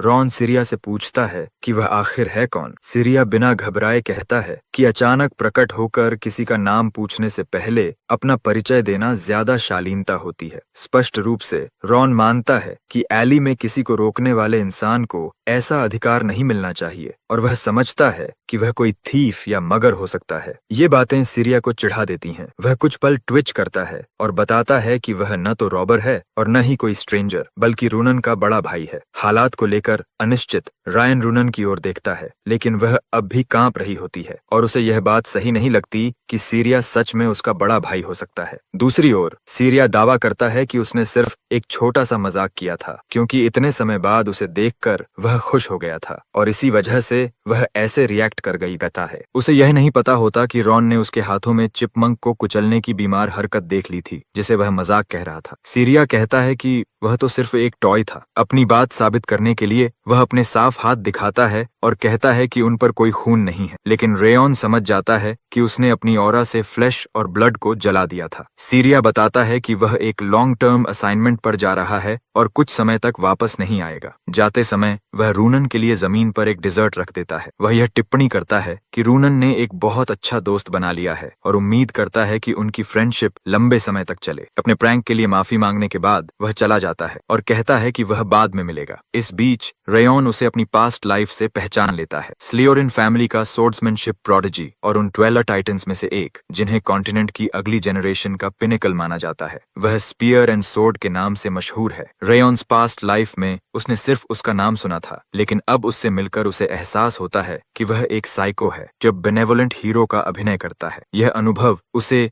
दारूस की याद दिलाने वाली घिनौनी गंध का एहसास कराता है। आखिरकार हमारा लड़का रूनन को उठने में मदद करता है और उसे उसकी कैरेज तक छोड़ने का वादा करता है। कैरेज तक पहुंचाने के बाद वह उसका शुक्रिया अदा करती है और वह उसे सलाह देता है कि देर तक जागे नहीं, क्योंकि वे अगले दिन निकलने वाले हैं। उस रात रूनन वह बॉक्स खोलती है जो उसका भाई उसके लिए छोड़ गया था। अंदर और भी आइसक्रीम भरी होती है, लेकिन आइसक्रीम उसे खुश नहीं कर पाती और वह बस सिसकते हुए कहती है कि उसका भाई लौट आया है और कुछ भी नहीं बदला। सालों पहले उसका पेट रूबी उसे चोट पहुंचा बैठा था, क्योंकि वह अपने बेबीज के दौरान सेंसिटिव थी। रूनन ने उसे समझाने की कोशिश की थी, लेकिन सीरिया भड़क गया। उसकी सफाई के बावजूद सीरिया ने उसका पेट मार डाला, यह कहते हुए कि वह उसकी है और उसे चोट लगने नहीं दी जा सकती। वह इतना कंट्रोलिंग था कि वह कहता था कि उसे चोट लगने की इजाजत नहीं है, सिर्फ सांस लेने की। उसने उसे यह धमकी भी दी थी कि अगर उसने माँ बाप को बताया तो वह सबको मार देगा, क्योंकि उसे फैमिली की जरूरत नहीं है, और वह सबको आग में जला देगा सिर्फ उसे छोड़कर। रूनन का हमेशा यही डर रहा कि अगर उसने मुंह खोला तो कोई न कोई जरूर घायल हो जाएगा, इसलिए उसने चुपचाप जीने का फैसला किया। उसके लिए सब कुछ ठीक था जब तक वह शांत रहती। आखिरकार यह जिंदगी उसे एक लोनर की तरह जीने और चुपचाप सफरिंग सहने पर मजबूर कर देती है। लेकिन राउंड सिगार्ड को जानने के बाद उसे एहसास हुआ कि वह अकेली नहीं है। जब उसने समझा कि वह किस तरह का इंसान है, वह कितनी मेहनत करता है, उसने कितने मुश्किल दौर देखे हैं और कैसे उसने अपनी प्योर एफर्ट से दूसरों की सोच बदली, तो उसे लगा कि वह भी बदल सकती है। यही वजह थी कि वह उसके साथ साथ खुद को बदलने की पूरी कोशिश कर रही थी, लेकिन अब उसे लगता है कि शायद वह ऐसा कर ही नहीं पाएगी। अगले दिन ट्रेनीज सेगाट विलेज के सबसे दक्षिणी हिस्से से जार्तन विलेज की ओर रवाना होते हैं। पोर्टल से निकलने के बाद वे जल्द ही एक जगह पहुंचते हैं जहां लामेर उन्हें बताता है कि वे रात वहीं बिताएंगे। बताया जाता है कि वे ट्रेनिंग सेंटर से जल्दबाजी में पोर्टल के जरिए निकले थे, इसलिए सभी को भरपूर नींद लेने को कहा जाता है, क्योंकि मिशन शुरू होने से पहले ये आखिरी आराम होगा। कुछ ही देर बाद लोकल्स में से एक उन्हें उनके लॉजिंग्स तक ले जाता है। सेटलिंग के बाद रेयॉन रात का शुक्रिया अदा करता है कि उसने सीरिया की मलिशियस प्रेजेंस का इशारा दिया था, क्योंकि वरना वह नोटिस नहीं कर पाता। सीरिया जानबूझकर अपनी प्रेजेंस छुपा रहा था। रैथ जवाब देता है कि यह उस लड़की के लिए कुछ भी नहीं था जिसने उन्हें ऑर्ब आइसक्रीम दी थी। चूंकि सीरिया ने कहा था कि उसका मिशन लॉन्ग टर्म है, साफ है कि वह कुछ समय तक वापस नहीं आएगा। लेकिन यह बात कि वह रूनन का बड़ा भाई है रायन को परेशान करती है, क्योंकि शायद रूनन इससे उबर न पाए। रैथ इस प्रॉब्लम का सीधा सोल्यूशन देता है कि रायन अपना बॉडी उन्हें सौंप दे ताकि वे सीरिया को मारकर उसे वापस कर दें। हालांकि रात सच में रूनन द्वारा दी गई और भी आइसक्रीम का एहसान चुकाने की कोशिश कर रहा था, रेयन फिर भी अपना बॉडी देने से इनकार कर देता है, क्योंकि सीरिया ने रूनन को गहरी मानसिक चोट पहुंचाई है। हमारा लड़का समझता है कि सिर्फ सीरिया को मार देना काफी नहीं होगा। रूनन दोनों जिंदगियों में पहली इंसान थी जिसने उसके साथ जेन्युइनली थॉटफुल व्यवहार किया था, इसीलिए अगर उसे कुछ भी हुआ तो वह खुद सीरिया को मारने के लिए तैयार है। सीगर्ट टेरिटोरी छोड़ने के दूसरे दिन टीम उस जगह पहुंचती है जहां स्नो टाइगर बैंडिट्स ने हमला किया था। जली हुई लाशें हर तरफ बिखरी देख बच्चे दहशत में आ जाते हैं और वे यह सोच भी नहीं पाते कि कोई निर्दोष लोगों के साथ ऐसा कैसे कर सकता है। नजारा बेहद घिनौना था और वॉरेन जैसे सबसे मजबूत लोग भी उदास दिखते हैं। बताया जाता है कि बैंडिट्स ने विक्टिम्स का गला काटने के बाद उन्हें जिंदा जला दिया था। हालांकि रायन नोटिस करता है कि मार्टा बाकी लोगों की तरह डेड बॉडीज पर कोई रिएक्शन नहीं दे रही। या तो उसने बहुत लाशें देखी हैं या फिर उसने खुद किसी को मारा है। अचानक रॉन को एहसास होता है कि रूनन कहीं दिखाई नहीं दे रही। उसी समय वह जगह के एक और हिस्से में खड़ी एक डेड बॉडी को घूर रही होती है और उल्टी रोकने की पूरी कोशिश कर रही होती है। दूसरी तरफ लामेर सब लड़कों को इकट्ठा करता है और याद दिलाता है कि यह सब उन कमीनों ने किया है जो खुद को स्नो टाइगर्स कहते हैं। उसने जानबूझकर उन्हें यह जगह दिखाई थी ताकि वे आमने सामने होने पर गार्ड डाउन न करें। बच्चों को एक साइलेंट विसल भी दी जाती है जो फूंकने पर आवाज नहीं करती, लेकिन इंस्ट्रक्टर्स उसे डिटेक्ट कर सकते हैं और आवाज सुनते ही खतरे खतरे की हालत में उनकी मदद के लिए पहुंच जाएंगे। उन्हें याद दिलाया जाता है कि बैंडिट्स से किसी भी तरह की मर्सी की उम्मीद न करें और विसल पर निर्भर होने से पहले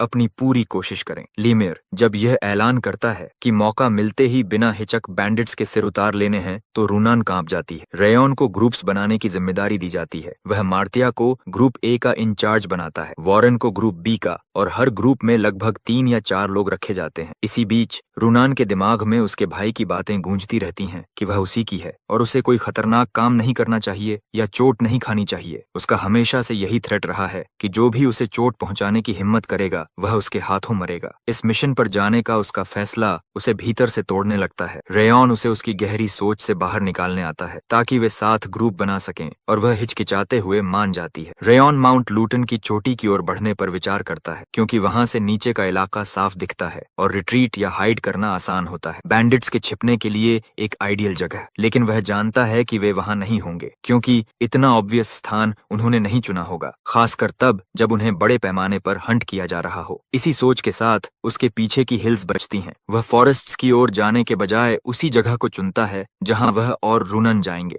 रूनन का बार बार चौंक जाना रेयॉन को परेशान करता है। राथ उसे कुछ कहने का सुझाव देता है लेकिन रेयॉन नहीं जानता कि क्या कहे, खासकर क्योंकि यह फैमिली मैटर है और वह अभी तक अपनी नई जिंदगी में मां होने की भावना तक को ठीक से समझ नहीं पाया है। किसी और के फैमिली में दखल देना तो दूर की बात है, फिर भी वह सीरिया ने रूनन के साथ जो किया है उसे सुलझाने का मौका ढूंढने का इरादा रखता है, भले ही ऐसा मौका मिलना मुश्किल हो। हिल्स पर चढ़ने के बाद वे हिल्स के बीच एक और फॉरेस्ट खोज लेते हैं जो बाहर से दिखाई नहीं देता, बिल्कुल वैसा ही जैसा रेयॉन ने अंदाजा लगाया था। लगता है किसी ने जानबूझकर वहां जीवन के निशान ढूंढना मुश्किल बना दिया था। अगर रेयॉन नया होता तो यह पकड़ना मुश्किल होता, लेकिन क्योंकि वह जिंदगी भर लोगों को ट्रैक करता रहा है, बैंडिट्स की चाल उस पर काम नहीं करती। हंटर्स या आर्म ट्रैकर्स पर यह ट्रिक चल सकती थी, लेकिन रेयॉन को साफ महसूस होता है कि स्नो टाइगर बैंडिट्स का हाइड आउट पास ही है। आगे बढ़ते हुए वे कई ट्रैप्स और हिल्स के अंदर तक जाते फुटप्रिंट्स देखते हैं। बैंडिट्स को लगा था कि आउटस्कर्ट्स साफ करने के बाद कोई इतनी अंदर तक उन्हें ढूंढने नहीं आएगा। उनकी सबसे बड़ी गलती यह थी कि उन्होंने उन लोगों को कम आंका जिन्हें उन्हें ढूंढने भेजा गया था। उनके सामने ही हाइडआउट का एंट्रेंस दिखाई देता है। केव के सामने एक डिटेन्ड बच्चा हॉस्टेज की तरह खड़ा होता है। उसके साथ 2 तगड़े गार्ड्स होते हैं। वे दोनों लो रैंक्ड लगते हैं क्योंकि उनमें ऑरा नहीं दिखती, लेकिन उनके साथ एक ज्यादा स्ट्रॉन्ग गार्ड भी होता है और बाकी बैंडिट्स शायद केव के अंदर होते हैं। इस हिसाब से केव में लगभग 20 बैंडिट्स हो सकते हैं। रेयॉन रिट्रीट करके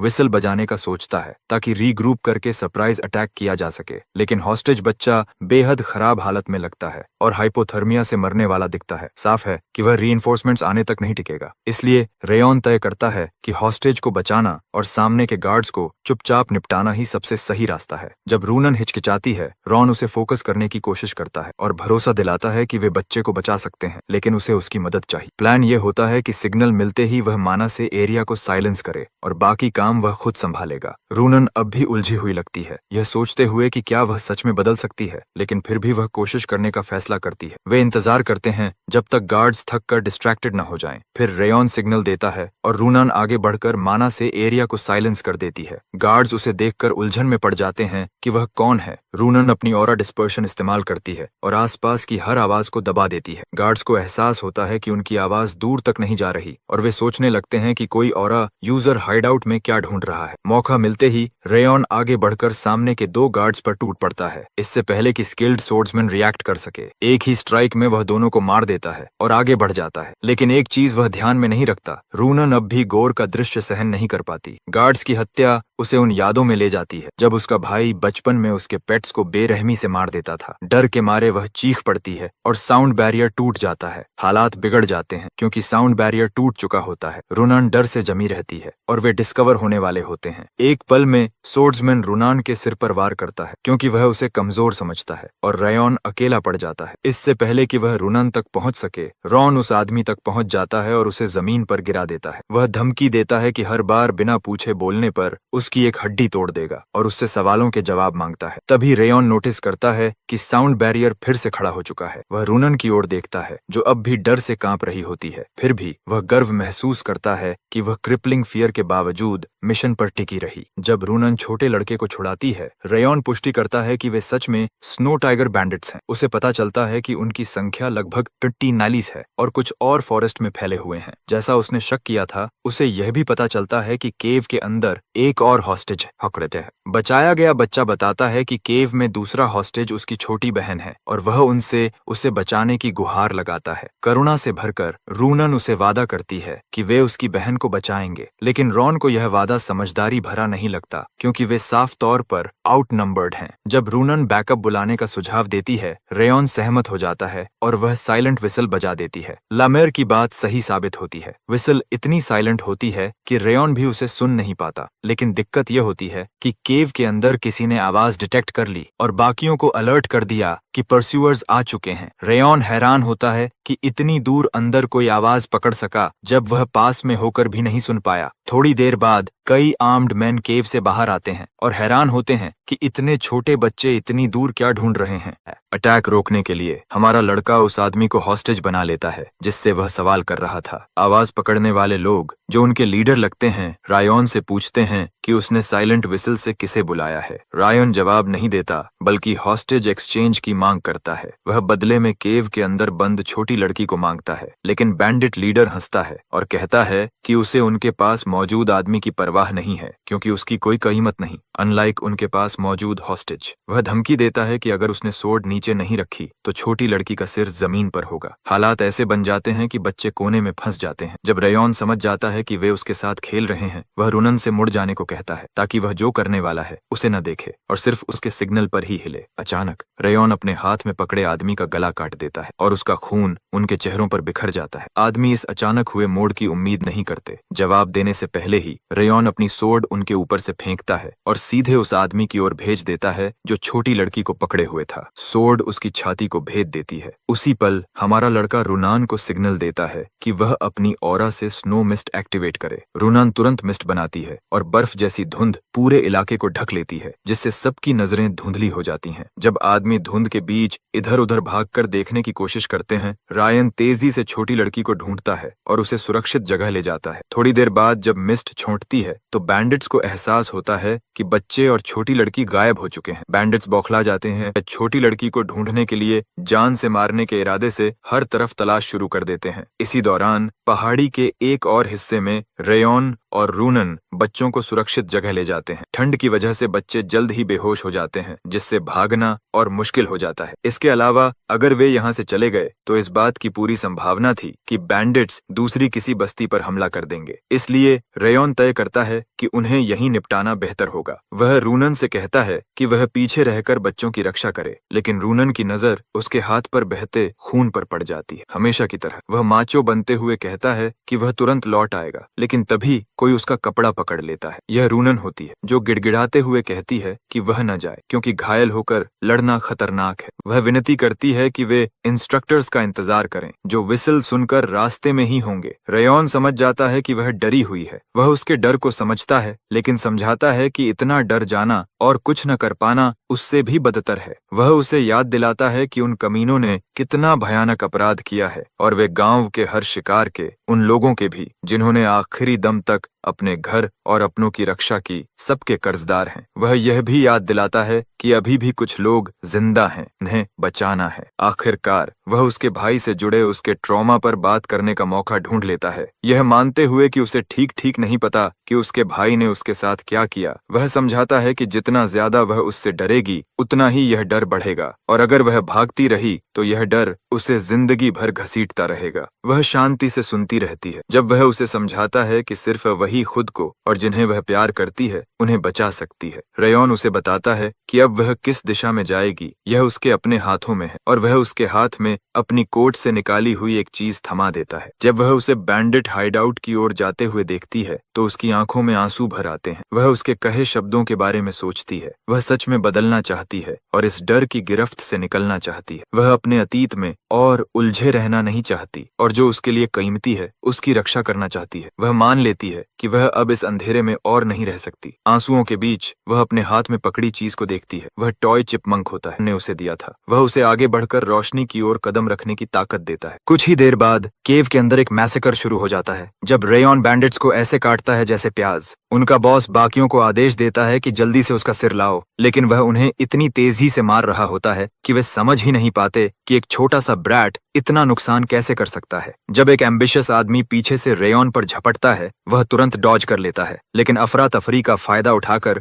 बॉस अपना फिनिशिंग ब्लो मार देता है। अटैक इतना जोरदार होता है कि जिस जमीन पर रेयॉन खड़ा होता है वह टूट जाती है, लेकिन बॉस की हैरानी के लिए हमारा लड़का हुदीनी की तरह गायब हो जाता है। जब वह उसे ढूंढने के लिए इधर उधर देख रहा होता है, रायन उसके पीछे प्रकट होता है और पूछता है कि क्या वह सिर्फ छुपकर हमला करने के मौके ढूंढता रहेगा या आमने सामने लड़ेगा भी। एक ही स्विंग में बॉस का सिर उसके शरीर से अलग हो जाता है। बाकी बैंडिट्स डर से कांपने लगते हैं और उन्हें यकीन नहीं होता कि इतना छोटा लड़का इतनी भयानक ताकत रख सकता है। रेयॉन उन्हें सरेंडर करने का सुझाव देता है क्योंकि उनका लीडर अब कपुत हो चुका है, लेकिन तभी पीछे से हुआ एक हमला उसे एहसास दिलाता है कि जिसे उसने अभी मारा था वह लीडर नहीं था। असल लीडर वाकन सामने आता है और सोचता है कि एक छोटे से ट्वर्प से निपटना इतना मुश्किल क्यों हो रहा है। वह ताना मारता है कि इतनी घटिया स्किल्स के साथ वे कभी नॉर्थ साउथ अलायंस का हिस्सा बन भी पाएंगे या नहीं। वाकन रेयॉन्स चेहरे और उसके कपड़ों की क्लासी हवा पर भी मजाक करता है और अंदाजा लगाता है कि उसका परिवार काफी अमीर होगा। हमला करते हुए वह सोचता है कि बच्चों को हॉस्टेज बनाकर वह उनके परिवारों से ढेर सारे गिफ्ट्स वसूल पाएगा। ये आदमी कहीं ज्यादा ताकतवर निकलता है क्योंकि उसका अटैक रेयॉन को जमीन पर गिरा देता है। साफ हो जाता है कि स्नो टाइगर बैंडिट्स का असली लॉर्ड एक असली सोर्ड्समैन है। इसी बीच बाहर एक बैंडिट चिल्लाकर बताता है कि उसे लड़की और हॉस्टेजेस मिल गए हैं। बाहर अब भी कांप रही रूनन बैंडिट से खुद को बचाने की कोशिश करती है। वह लड़ने की हालत में नहीं होती और रेयॉन को चिंता होने लगती है कि उसे उसकी मदद के लिए जाना पड़ेगा। उसका ध्यान भटकना वाकन को चिढ़ा देता है, जो कहता है कि वह कहीं नहीं जा रहा और यहीं उसके साथ खेलेगा। साफ हो जाता है कि वकान को निपटाए बिना रेयॉन रूनन की मदद नहीं कर सकता। बाहर बैंडिट रूनन पर गालियां बरसाता है, खासकर इसलिए क्योंकि वह ऑरा इस्तेमाल नहीं कर पाता और उसे समझ भी नहीं पाता।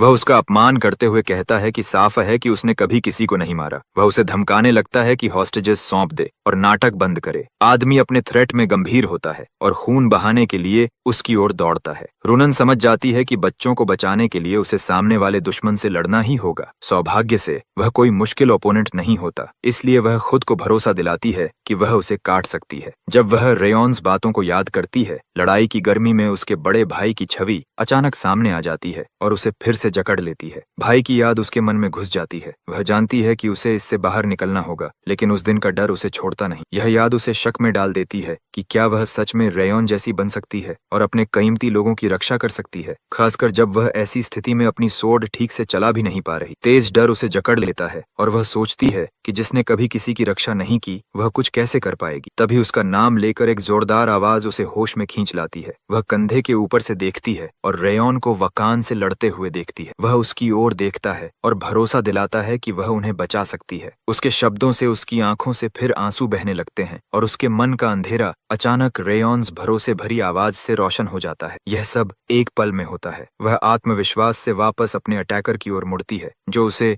0.5x स्पीड में चलता हुआ दिखता है। रेयॉन द्वारा दिए गए साहस के लिए उसके दिल में कृतज्ञता उमड़ आती है और वह उसी साहस से अपने बड़े भाई की इंट्रूसिव छवि को काट डालती है। उसी पल बैंडिट उसकी ओर बढ़ता है और वह एक ही वार में उसका पेट चीर देती है। अंदर ही अंदर वह रेयॉन की हमेशा आभारी रहती है, जिसने उस पर भरोसा किया। इधर वाकन हैरान होता है कि उसका आदमी इतनी आसानी से एक ट्वर्प से हार गया। वह शिकायत करता है कि उनमें कोई ढंग का फाइटर नहीं है। रूनन को ट्वर्प कहे जाने पर रेयॉन भड़क जाता है और जवाब देता है कि रूनन ने अपने कठिन पास्ट को अपने ही हाथों से पार किया है और इसका मतलब है कि उसका दिल किसी से भी ज्यादा मजबूत और शुद्ध है। वह मिलियन फ्लेम्स आर्ट एक्टिवेट करता है और फ्लावर रेन नाम की टेक्निक से वेकान के पास से गुजरते हुए उसे काट देता है। दुश्मनों को निपटाने के बाद रेयॉन इंस्ट्रक्टर्स के आने से पहले इलाके में और ट्रैप्स की जांच करने का फैसला करता है। तभी उसे एक रेयर एलिक्सर मिलती है जिसे टू टोन फ्लावर कहा जाता है, जिसके लिए बैंडिट्स ने पूरा गांव कत्ल कर दिया था। अचानक कोई उनके पीछे से आता है और पूछता है कि क्या फाइट खत्म हो गई है। यह रहस्यमय आदमी टू टोन फ्लावर और वाकान दोनों के बारे में जानता लगता है और हंसते हुए रेयॉन से पूछता है कि क्या उसने सबको निपटा दिया। ये आदमी नॉर्थ साउथ अलायंस से है और इटर्निटी बैंडिट लॉर्ड लेक्टर कहलाता है। साफ है कि रेयॉन उस पर भरोसा नहीं करता और उससे पूछता है कि उसका असली मकसद क्या है। लेक्टर उसकी हिम्मत पर हंसता है और अंदाजा लगाता है कि यह हिम्मत उसकी ताकत से आती होगी। अब भी संदेह में रेयॉन उससे पूछता है कि क्या वह नॉर्थ साउथ अलायंस से है। लेक्टर इसकी पुष्टि करता है। रेयॉन्स पास्ट लाइफ में उसने इस लेक्टर के बारे में सुना था, एक जीनियस सोर्ड्समैन जिसने सिर्फ एक सोर्ड लेकर नॉर्थ साउथ अलायंस में कदम रखा और 10 साल में अपनी एक बड़ी फोर्ट्रेस का लीडर बन गया था। इन स्नो टाइगर बैंडिट्स के उलट ये आदमी एक असली वॉरियर है। लेक्टर जल्दी ही दोनों को परख लेता है और समझ जाता है कि वे किसी प्रसिद्ध हाउस के वंशज हैं और उनमें से एक सीधे 6 लॉर्ड्स में से किसी एक से जुड़ा हुआ है। वह यह भी अंदाजा लगा लेता है कि वे सीगार्ट हाउस से हैं और यह पहचान लेता है कि वे ट्रेनीज हैं क्योंकि उनके पास फ्लेम सोर्ड एम्बलम नहीं है। आगे क्या करना है इसे लेकर वह सोचने लगता है कि क्या उसे दोनों को मार देना चाहिए